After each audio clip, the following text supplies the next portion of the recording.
রঞ্জিত মল্লিকের বাড়িতে অভিষেক বন্দ্যোপাধ্যায়। উন্নয়নের পাঁচালী সঙ্গে নিয়ে জনসংযোগে অভিষেক। বাছাই করা ১৬০০ ইনফ্লুয়েন্সারের বাড়িতে তৃণমূল নেতৃত্ব।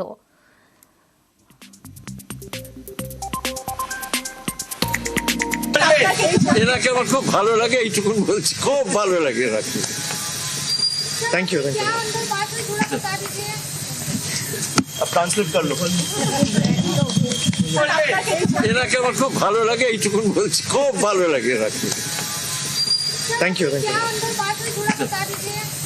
আবাস যোজনা, লক্ষ্মীর ভান্ডার, স্বাস্থ্যসাথীর মতো একাধিক যুগান্তকারী প্রকল্প আগে সিপিএম এর আমলে আপনারা দেখেছেন যে সরকারি কর্মচারীরা মাইনে পেত না এবং কোনো রকম কোনো আর্থিক বঞ্চনা ছাড়াও সিপিএম সেটা করতে পারেনি, তার সমাধান করতে পারেনি। আজকে এত কিছু করার পর কেন্দ্রীয় সরকারের বৈমাত্র্যসুলভ আচরণ, আমার কোনো রাজনৈতিক কথা হয়নি, রাজ্য সরকারের যুগান্তকারী প্রকল্পগুলো সেগুলো আমরা বিস্তারিত বলেছি, আমাদের বিস্তারিত আলোচনা হয়েছে এবং আমাদের যে কর্মসূচিগুলো আমরা করেছি সেগুলো নিয়ে আমি রঞ্জিতবাবুকে অবগত করেছি এবং উনি খুব অ্যাপ্রিসিয়েট করেছেন।